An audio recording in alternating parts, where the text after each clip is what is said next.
Story of a life lightly dancing on the edge of time like a dew on the tip of a leaf. Spatial study of Rabindranath Tagore's The Post Office by Dr. Manisha Patil.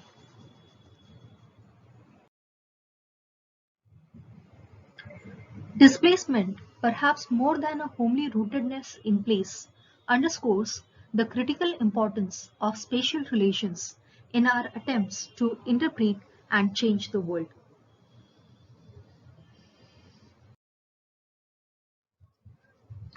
Rabindranath Tagore's famous play, The Post Office, is about the untimely death of an 8-year-old child, Amal. Amal is an orphan adopted by a childless mother.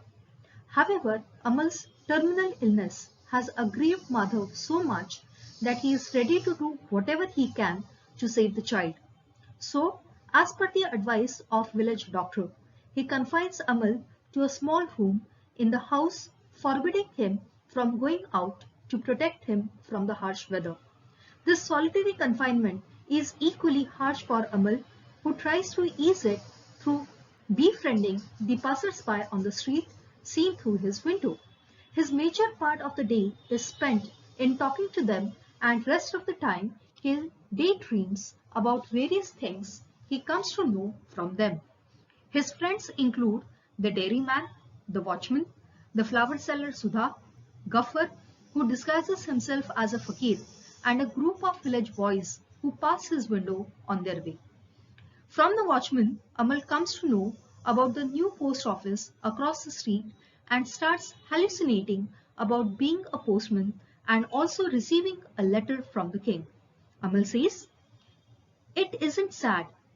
When they shut me in here, first I felt the day was so long.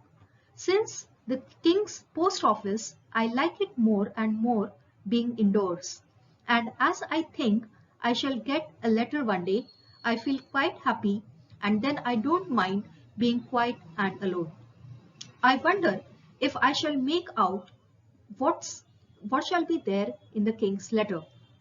The callous village headman is offended by Amal's innocent daydream of receiving the letter from the king and mocks him by giving him a blank sheet as the king's letter.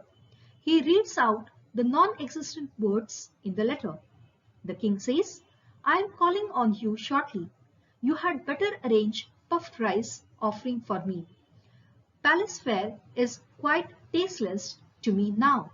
Ha ha ha." However, in spite of his cutting joke, soon the king's herald arrives with the message that the king is indeed on his way to meet Amal. The king is preceded by his royal physician, who checks Amal and declares, "Sleep is coming over him. I shall sit by his pillow. He's dropping into slumber. Blow out the oil lamp. Only let the starlight stream in. Hush, he slumbers. He is asleep." The Post Office is a deceptively simple play. Its setting includes only a single window of Amal's room overlooking a busy street. The post office of the title, which fires the imagination of Amal, is actually not seen. It is only referred to as the big house on the other side, where there is a flag flying high up and the people are always going in and out. On the surface, it shows just the daily meetings of Amal with various friends and his naive daydreams. Yet, there are constant allusions to death without using the word death, and also a lot of discussion and wordplay about time. Watchman, my gong sounds to tell the people time waits for none, but goes on forever. Amal, where, to what land? Watchman, that none knows. Amal, then I suppose no one has ever been there. Oh, I do wish to fly with the time to that land of which no one knows anything. Watchman, all of us have to go there one day, my child. Amal, have I too? Watchman, yes, you too. Amal, but doctor won't let me out. Watchman, one day the doctor himself may take you there by the hand. Amal, he won't. You don't know him. He only keeps me in. Watchman, one greater than he comes and lets us free. Amal, when will this great doctor come for me? I can't stick in here anymore. Watchman, shouldn't talk like this, my child. Amal, no, I am here where they have left me. I never move a bit. But when your gong goes off, dong, dong, dong, it goes to my heart. Say, Watchman. Watchman, yes, my dear.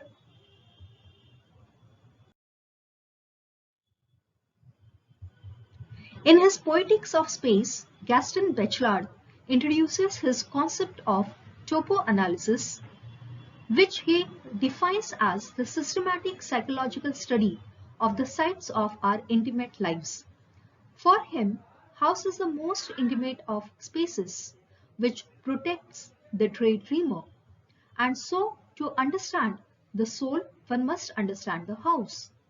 Bachelard also writes about the desire to stop time through imagination and hallucination. According to him, instead of concrete material spaces, the places that are read, remembered, imagined, and dreamed provide the access to the experiences of heart. It is the memory invoked through space and not time that immortalizes the soul. In the light of above commentary on the space, one is illuminated with a new perspective on the setting of the play. The play refers to three types of spaces. The first is the private space of Amal's house. The second is the public space of street below his window. And the third is the semi-public space of post office.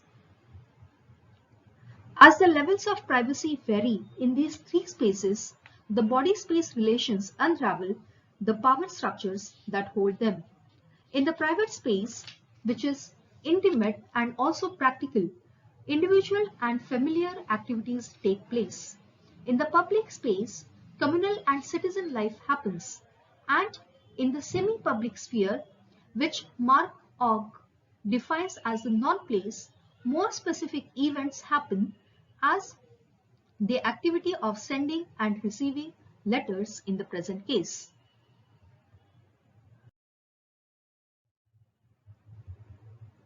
However, as Amal is an adopted child, the house he lives in is not his actual house. His curious experience of being homeless in home, plus his confinement to a single room due to illness, foregrounds a locus of conflict between freedom and control. It also illustrates the tension between the concept of home and as a place of relaxation and freedom.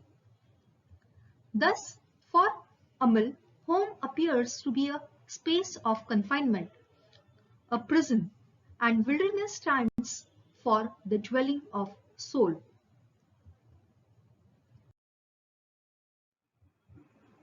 Amal says, if only they let me, I'll go right into the dense forest where you can't find your way, and where the honey-sipping hummingbird rocks himself on the end of the thinnest branch. I will flower out as a champa. Here, he alludes to the famous Bengali fairy tale of champa flowers in which the dead princes are reborn as the champa flowers. What he obliquely suggests here is that death for him is a form of liberation and homecoming. However, till that final liberation is granted, Amal seeks refuge in the projected space, the space that he dreams of, remembers, or longs for.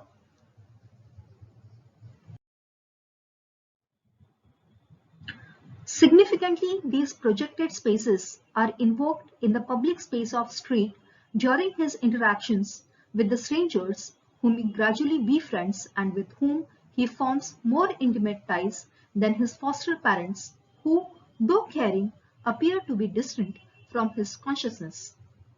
The semi-public sphere of post office provides Amal the further opportunity to escape the solitude of his home and create the intimate spaces with others. His physical positioning at the window also reflects his psychological state.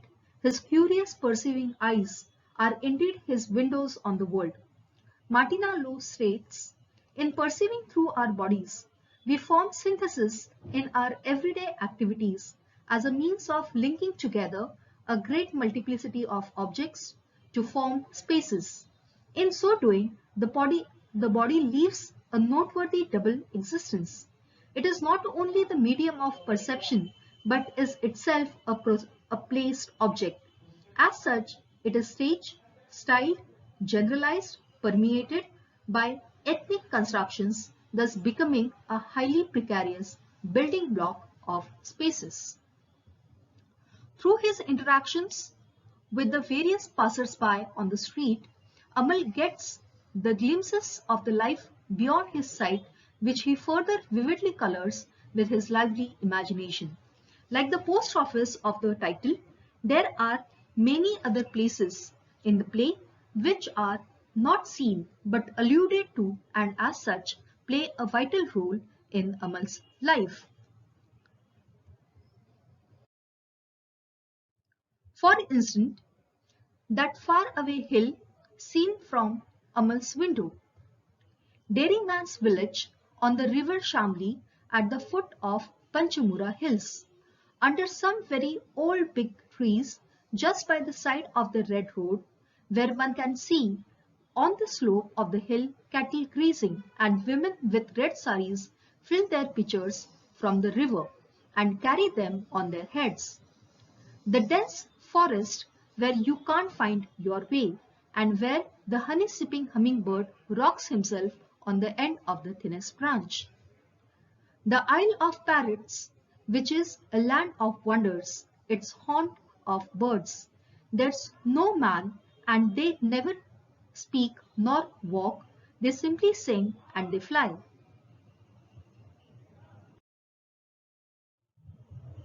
Route taken by postman. There, the king's postman, coming down the hillside alone, a lantern in his left hand, and on his back a bag of letters, climbing down for ever so long for days and nights, and where at the foot of the mountain the waterfall becomes a stream, he takes to the footpath on the bank and walks on through the rye. Then comes the sugarcane field and he disappears into the narrow lane cutting through the tall stems of sugarcanes. Then he reaches the open meadow where the cricket chirps and where there is not a single man to be seen, only the snipe wagging their tails and poking at the mud with their bills. Amal experiences these places through his imagination without being there physically. However, his hallucinatory memory of these places is more vivid than his physical confinement to his room.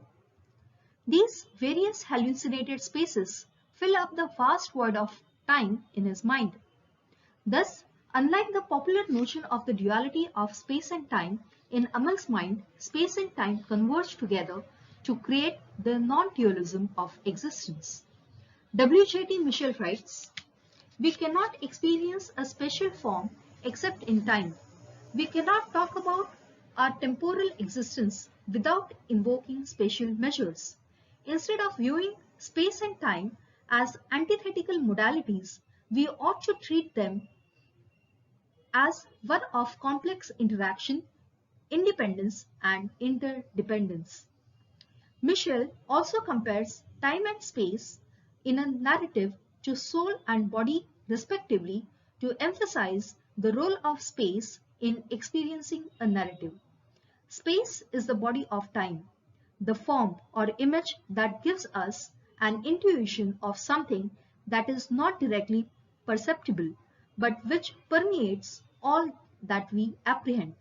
Time is the soul of space, the invisible entity which animates the field of our experience.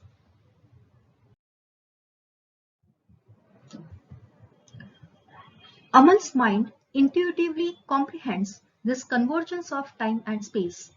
Unlike his foster father Madhav, who perceives the faraway hill as a barrier meant to prevent you crossing over, Amal says, "It seems to me because the earth can't speak, it raises its hands into the sky and beacons, and those who live far and sit alone by their windows can see the signal. But I suppose the learned people." Here Madhav interrupts him, calling his ideas crazy. However, Amal's crazy ideas do have a deeper sense. Metaphorically, hill stands for the arrow of time which can't be transcended physically. It also means the irreversibility of death. Yet, Amal often longs to go beyond those hills and right away. It is nothing but the desire for immortality expressed through the space-time continuum.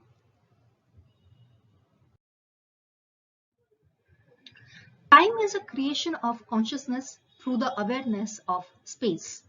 So time can be transcended only through the retention of that awareness in the form of memory. As a result, Amal tells Sudha, "I am Amal, remember that."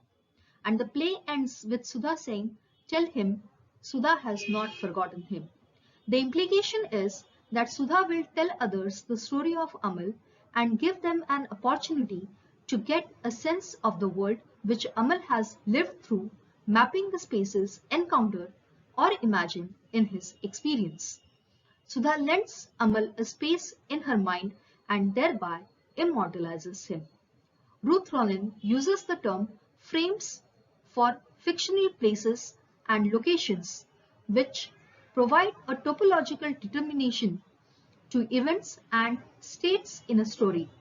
A setting is distinguished from frames in general in being formed by a set of fictional places which are the topological focus of the story.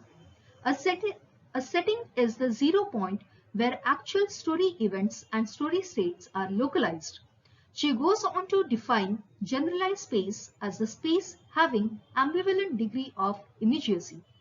A generalized space is constructed when the textual devices used to denote a space denote a non-specific frame, one that has no concrete location in the fictional space, whose boundaries and other specific features are undefined. She maintains that a generalized space may be constructed when an immediate frame gets generalized in terms of a larger frame. At the end, the play moves from the specific frame of Amal's room and his consciousness to the non-specific frame of the overall human experience of death and the universal mind. One realizes that Amal's room can be located anywhere in the world and his life can be relived by anybody who watches this play.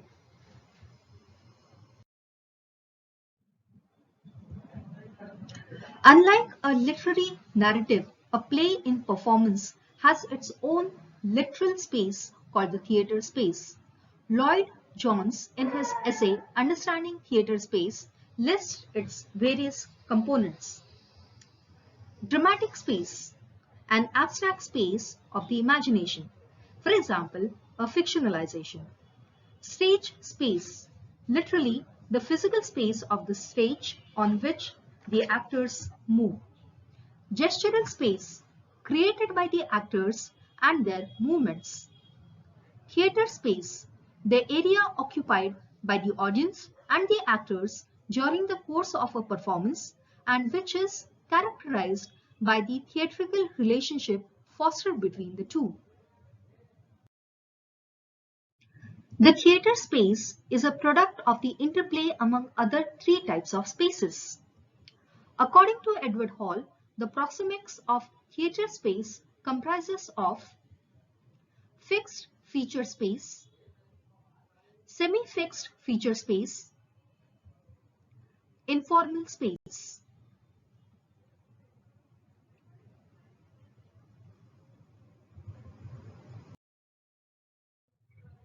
The Post Office is perhaps the most frequently staged play of Rabindranath Tagore.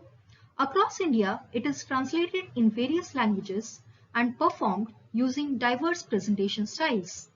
Indeed noteworthy is multilingual stage adaptation of The Post Office by the theatre group Kalakshetra Manipur, in which Padma Shri Sabitri Devi, while in her late 60s, played the role of young Amal. This particular performance makes brilliant use of the stage space through its symbolic choreography without much stage property. Its proxemics of informal space highlights the unceremonious bonds that Amal develops with other characters. Peter Brook calls such a space an empty space, any space in which theatre takes place. He further elaborates it as, I can take any empty space and call it a bare stage. A man walks across this empty space while someone else is watching him, and this is all that is needed for an act of theatre to be engaged. In the performance of The Post Office, the bare stage, except for a raised platform for Amal's room and an arched bridge behind as the street below, lends fluidity of both time and space to the performance. The window of Amal's room is situated below the street so that Amal as well as the passers-by on the street face the audience.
This meticulous blocking the movement of actors around the stage, which allows them to be visible to the audience and also to move around and on and off the stage freely, facilitates not only the plot development through the actions of the characters, but also the expression of their emotions through the gestures.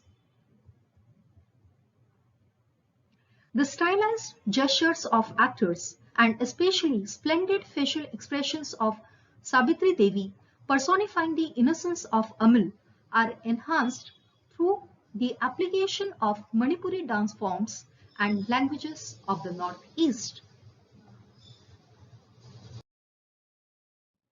The frozen moments such as Amal calling out to the dairyman, the village headman reading out the king's blank letter to Amal, and Amal's final sleep, to name a few, have lasting impact on the mind of audience.